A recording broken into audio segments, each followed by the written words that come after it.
Welcome student, I wish you will be fine. Online classes में आपका स्वागत है।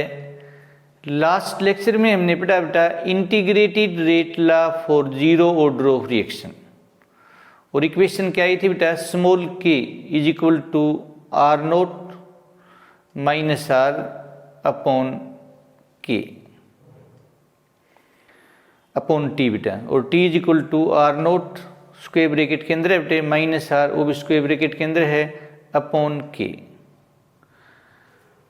आज का हमारा लेक्चर है integrated rate law for first order of reaction. तो इंटीग्रेटेड रेट लॉ +2 सिलेबस में बेटे, चाहे वो IIT का है, बोर्ड का है, एक जीरो ऑर्डर के लिए है और एक फर्स्ट ऑर्डर के लिए है। जीरो के लिए हम पढ़ चुके हैं बेटा, और फर्स्ट के लिए आज पढ़ेंगे बेटे। तो आज का लेक्चर हम स्टार्ट करते हैं।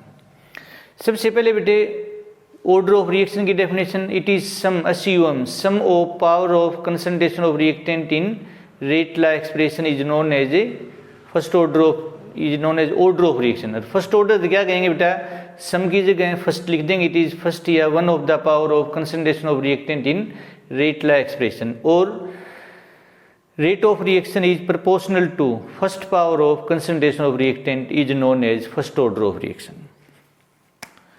तो कंसीडर ए हाइपोथेटिकल इक्वेशन बेटा, आर रिएक्टेंट है और पी बन गया बेटे प्रोडक्ट। तो डिफरेंशियल रेट इक्वेशन क्या होगी, minus D R upon D T is equal to, या डायरेक्टली प्रोपोर्शनल, आर पावर 1 है, लिखने की जरूरत नहीं बेटा, कोई भी जिसकी पावर नहीं लिखते हैं उसकी 1 होती है बेटा, और minus D R upon D T is equal to constant आ जाएगा बेटा, के रेट कॉन्स्टेंट है, आर बेटा। और थोड़ा सा ध्यान दे बेटा, डी टी को वहाँ ले जाओ, आर को यहाँ ले आओ, minus D R upon concentration of R is equal to K D T. अब हम क्या करेंगे बेटा, इस क्वांटिटी को वहाँ ले जाएंगे और उसको यहाँ ले आएंगे बेटा। तो D R by R is equal to बेटा माइनस के डी टी। इसको अपन इक्वेशन 1 का नाम दे सकते हैं बेटा, ये डिफरेंशियल रेट इक्वेशन है बेटा। Integrating equation 1 on both side we have. अब इसका इंटीग्रेशन करते हैं बेटा, तो dx बाई एक्स का इंटीग्रेशन ln x होता है, तो dr बाई आर का हो जाएगा बेटा ln नेचुरल लॉगरिथम है बेटा r बेटा, concentration of reactant is equal to minus K T plus बेटे आई, फिर अगेन वही बेटा कांस्टेंट ऑफ इंटीग्रेशन या इंटीग्रेशन कांस्टेंट। तो आई की वैल्यू को मापना, मेजर करना बहुत ही ईजी है बेटा। तो वहन बेटा जब टी बराबर क्या हो बेटा 0, तो जो कंसंट्रेशन है बेटा रिएक्टेंट की वो किसके बराबर हो जाएगी बेटे, आर नोट के बराबर हो जाएगी। वेयर आर नोट क्या है बेटा, इनिशियल कंसंट्रेशन ऑफ रिएक्टेंट या concentration of reactant at time T क्या होता है बेटा 0 होता है। तो putting value of T and R in equation 2 we have, इसमें वैल्यू पुट करो बेटा, ln आर की जगह तो बेटे आर नोट लिखो, लिख दिया बेटा, इज इक्वल टू माइनस के की जगह के, टी की जगह 0 आएगा बेटा, आई की जगह आई आएगा, और ln R naught natural logarithm है बेटा ये, इज इक्वल टू होगा बेटा आई बेटा। Putting value of I in equation 2 we have, I की वैल्यू को, कांस्टेंट ऑफ इंटीग्रेशन की वैल्यू को इसमें पुट करो बेटा 2 में। तो ध्यान से देखना, ln आर ऐसे कैसे रहेगा बेटा, माइनस के टी भी ऐसे रहेगा, और आई की जगह क्या आ जाएगा ln आर नोट बेटा। तो ये इक्वेशन 3 होगी बेटा एक प्रकार से। अब थोड़ा सा हम ध्यान दें बेटा, तो लोग अब क्या करें बेटा, के टी को इधर ले आओ बेटा, बिल्कुल ले आएंगे बेटा। तो के टी बराबर हो जाएगा बेटा, क्यों माइनस का इधर प्लस का हो जाएगा, ln आर नोट माइनस बेटे ln आर बेटा। इसको इक्वेशन 4 लिख दो बेटा। log a minus log b क्या होता है, log a बाई बी। तो के टी क्या हो जाएगा बेटा, ln R naught by R बेटा। ओके बेटा, ये इक्वेशन 5 होगी बेटा। और देखो बेटा, अब के टी किसके बराबर होगा, एल एन होता है 2.303 बेटा log बेस 10 आर नोट बेटा अपॉन आर बेटा। ये इक्वेशन 6 होगी, क्योंकि बेटा एल एन है नेचुरल लॉगरिथम होता है, उसकी वैल्यू 2.303 log बेस 10, ये लिखते नहीं है बेटा, log बेस 10 है वास्तव में बेटा ये।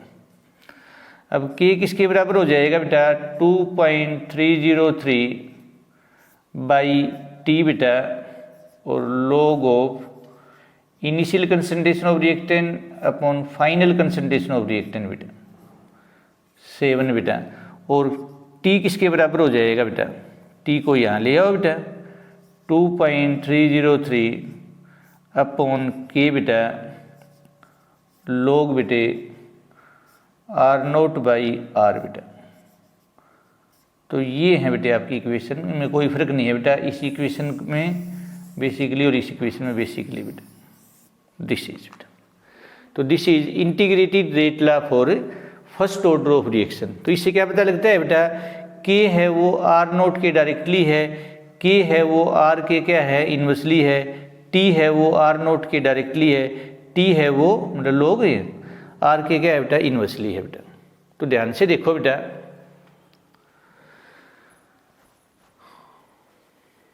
अब आप ग्राफ की बात कर लेते हैं बेटा।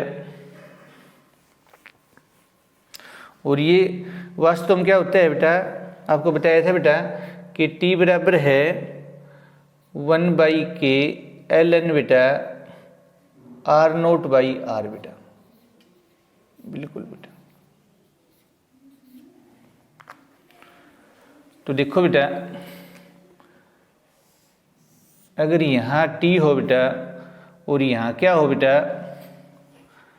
ln R naught by R बेटा, थोड़ा सा और ढंग से लिख दे बेटा ln बेटा आर नोट बाई आर बेटा।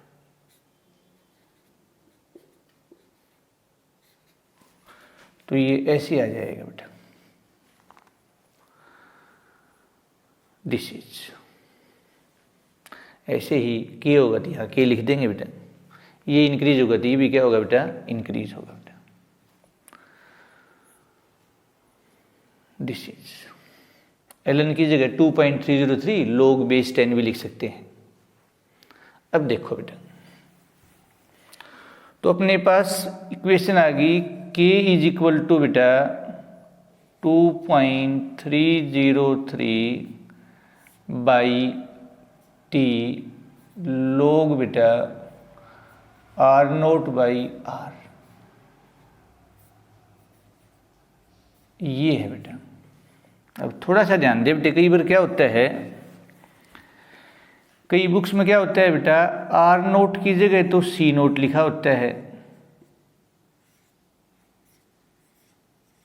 और बेटा आर की जगह होता है कंसंट्रेशन ऑफ सी बेटा। तो कोई प्रॉब्लम नहीं है बेटा, के आ जाएगा 2.303 बाई टी बेटा और log सी नोट बेटा initial concentration upon final concentration. और कई बुक्स में बेटे क्या होता है आर नोट की जगह बेटा, जैसे प्रदीप वगैरह में आप देखेंगे तो स्मॉल ए मिलेगा, इनिशियल कंसंट्रेशन है, और फाइनल कंसंट्रेशन हो जाएगी a-x। तो भी बिल्कुल नहीं घबराना बेटा, के हो जाएगा 2.303 बेटा अपॉन टी बेटा और log a/a-x, बिल्कुल कोई फर्क ही नहीं है बेटा, सिंबल अलग अलग यूज करते हैं। और थोड़ा सा ध्यान दे बेटा, तो क्यों नहीं, कई बार ऐसा होगा बेटा कि आर नोट की जगह तो लिखा मिलेगा R1 इनिशियल कंसंट्रेशन बेटे जब टाइम t1 होता है, और यहाँ मिलेगा बेटे R2 बेटा।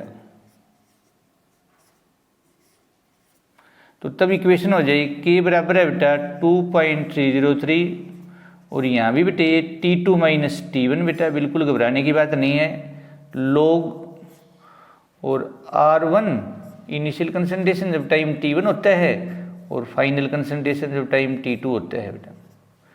इनमें बेटे कोई बेसिकली डिफरेंस नहीं है बेटा, न कंफ्यूज होना है और न ही किसी को कंफ्यूज करना है बेटा। और ध्यान दो बेटा, दिस इज इसी तरह से बेटा KT बराबर है ln R0/R बेटा, ठीक है बेटा। अब R0/R यही है बेटा, ln को हम इधर ले जा रहे हैं बेटा, एंटी लॉग करने की बात है बेटा, तो ये e2 पावर KT हो जाएगा। और यदि इसको यहाँ लाएंगे बेटा तो ये e की पावर -KT हो जाएगा बेटा। फाइनल कंसंट्रेशन को यही रहने दो बेटा, इनिशियल कंसंट्रेशन को यहाँ ले जाओ। ये भी बेटा इंटीग्रेटेड रेट ला है फॉर, इसमें एक ही बात है बेटा, for first order of reaction बेटा, दिस इज। तो दिस इज वेरी इंपॉर्टेंट बेटा। हरियाणा बोर्ड में इस पर डेरिवेशन आता है, derive integrated rate law for first order of reaction. CBC board में कभी मैंने डेरिवेशन देखा नहीं है, इसका ये मतलब नहीं कि आगे नहीं आएगा, बिल्कुल आ सकता है बेटा, लेकिन CBC बोर्ड में न्यूमेरिकल मैंने ज़रूर देखा है बेटा। तो न्यूमेरिकल के लिए भी डेरिवेशन आएगा तभी हम न्यूमेरिकल कर पाएंगे बेटा। अब थोड़ा ध्यान दे बेटा, all natural and artificial radio active decay of unstable nuclei follow first order kinetics. जितने भी आर्टिफिशियल रेडियो एक्टिव डिके हैं या नेचुरल हो, सभी बेटे फर्स्ट ऑर्डर काइनेटिक्स को फॉलो करते हैं।